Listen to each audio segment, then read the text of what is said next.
ఎన్టీఆర్ జోహార్ ఎన్టీఆర్ జోహార్ NTR DJ నాయకత్వం DJ నాయకత్వం DJ నాయకత్వం జోహార్ ఎన్టీఆర్ జోహార్ ఎన్టీఆర్ పూలమాలలు వేసి ఘనంగా నివాళులర్పించారు.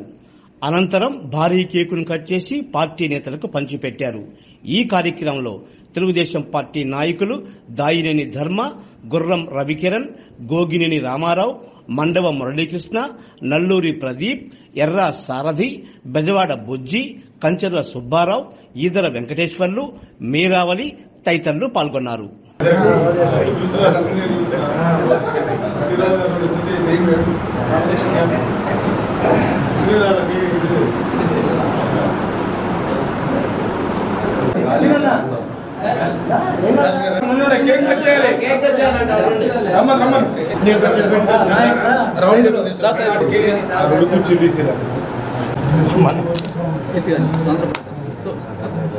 స్లోగన్ చేయండి.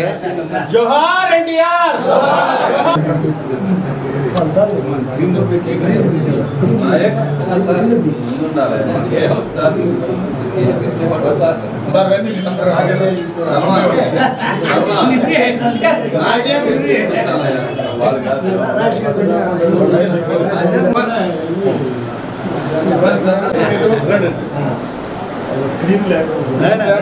ముందుకు రండి.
స్వర్గీయ ఎన్టీ రామారావు గారి 101వ జన్మదినోత్సవం సందర్భంగా ప్రకాశం జిల్లా ఒంగోలు 36వ డివిజన్లో ఈ వేడుకలు ఘనంగా చేస్తున్నారు. దీనికి అందరూ హాజరైనందుకు ఎంతో సంతోషం. ఇలాంటిది మరి ఎన్నో జరుపుకోవాలని చెప్పి నేను మనస్ఫూర్తిగా ఆశీర్వదిస్తున్నాను. పోతే ఎన్టీ రామారావు గారి గురించి చెప్పాలంటే కొన్ని రోజులు పడుతుంది. ఆయన ఒక మహాయుగ పురుషుడు, ఆంధ్రుల ఆరాధ్య దైవము, శ్రీకృష్ణుడు. 1920లోనే ఆయన యొక్క ఫోటోలు ప్రతి గ్రామంలో పెట్టుకొని ఆయన శ్రీకృష్ణుడు అంటే ఎవరు, రాముడు అంటే ఎవరు అనేటి విధంగా ప్రతి ఇంటిలో ఫోటోలు పెట్టుకొని పూజించిన రోజులు ఉన్నవి. నాకు బాగా గుర్తు. మా ఇంట్లో కూడా ఆ ఫోటో పెట్టుకున్నాము, ఆయన పూజించాము కూడా మా తల్లిదండ్రులు. రెండోది, ఆయన చేసినటువంటి కార్యాలు చాలా గొప్పవి.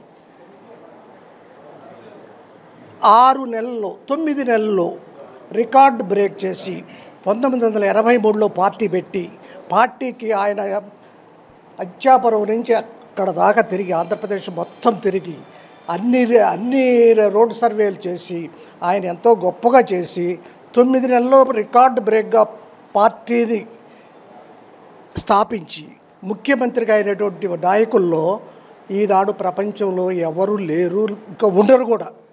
ఆయన ఒక కలియుగ పురుషుడు, ఆయన ఒక ఆరాధ్య దైవము, ఆయన అంటే ప్రజలకు మహాప్రాణము. రెండోది, ఆయన ఎన్నో సేవలు చేశాడు. ఆయన చేసిన సేవలు మరువురానివి, మరపురానివి. బీదలంటే ఆయనకున్నటువంటి ప్రేమ, ఎస్సీలు, ఎస్టీలు, బీసీలు, మైనార్టీల కోసము ఆయన ఎన్నో త్యాగాలు చేశాడు. అలాంటి త్యాగాల్లో 2 రూపాయలకే బియ్యము ప్రతి కుటుంబానికి ఇచ్చేటట్టు చేశాడు ఆయన రావటంతో. ఆయన ఇంకా ఎన్నో కార్యక్రమాలు చేశాడు. మద్రాసుకి నీళ్లు లేకపోతే తెలుగు గంగ ద్వారా నీళ్లు పంపించి మన సహోదరులని చెప్పి వాళ్ళకి ఎంతో సహాయం చేశాడు. అలా అదేవిధంగా ఎన్నో కాలేజీలు కట్టించాడు, ఎన్నో ఆర్టీసీ బస్ సిమెంటు, ఐరన్, ఇసుక ఖర్చు అయిందంటే 1983 నుంచి ఒక్క ఎన్టీ రామారావు గారి పీరియడ్లోనే ఖర్చు అయింది.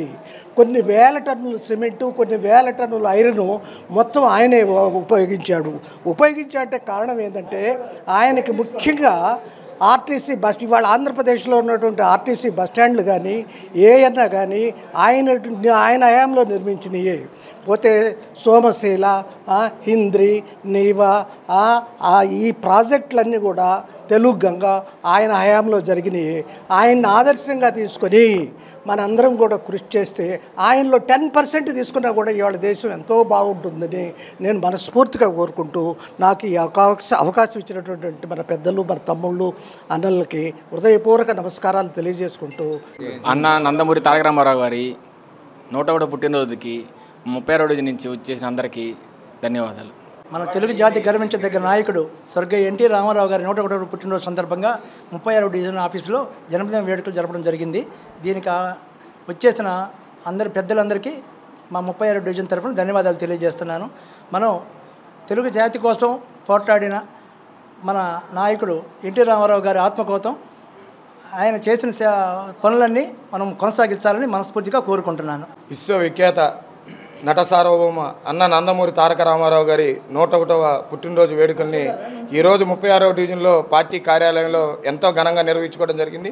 ఇక్కడ ఉన్నటువంటి సీనియర్ నాయకులు, పెద్దలు అందరూ కూడా డివిజన్ అధ్యక్షుడు నల్లూరు ప్రదీప్ గారు, అట్లాగే కిరణ్ గారు, శారదన్న గారు, బుజ్జన్న గారు, మండవ మురళి గారు, అట్లాగే సుబ్బారావు గారు అందరూ కూడా ఇక్కడ ఉన్న పెద్దలందరూ కూడా హాజరయ్యి 101వ పుట్టినరోజు అన్న నందమూరి తారక ఎంతో ఘనంగా చేసుకోవడం జరిగింది.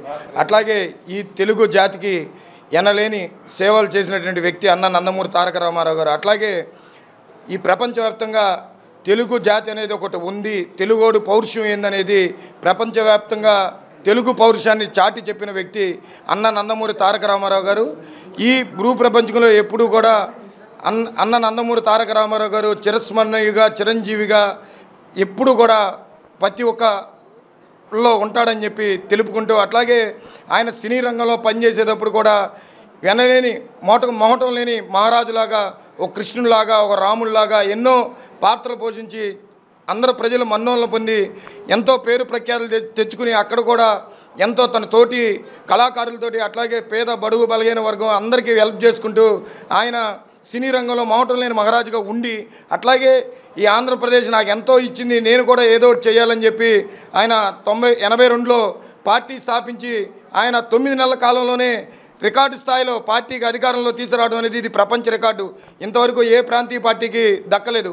అట్లాగే ఆయన తీసుకొచ్చిన తర్వాత స్త్రీలకి సమాన హక్కు ఆస్తిలో వాటా ఇచ్చి, అట్లాగే వాళ్ళకి అన్ని విధాల రిజర్వేషన్ కల్పించి, అట్లాగే ఈ రాష్ట్రంలో ఎన్నో సంక్షేమ పథకాలు ఏర్పాటు చేసి ఈ రాష్ట్రాన్ని సుభిక్షంగా పాలించాలి, పేదల పాలిట పైన బడుగు బలహీన వర్గాలకి పట్టిన అన్నం పెట్టాలని చెప్పి ఆయన ఏ ఉద్దేశంతో ఈ రాష్ట్రానికి సేవ చేయాలని తెలుగుదేశం పార్టీని స్థాపించారో అప్పటి నుంచి ఇప్పుడు దాకా కూడా అందరూ ఎంతోమంది నాయకులు తయారయ్యారు. అట్లాగే ఎంతోమంది ఎన్నో సేవలు చేశారు.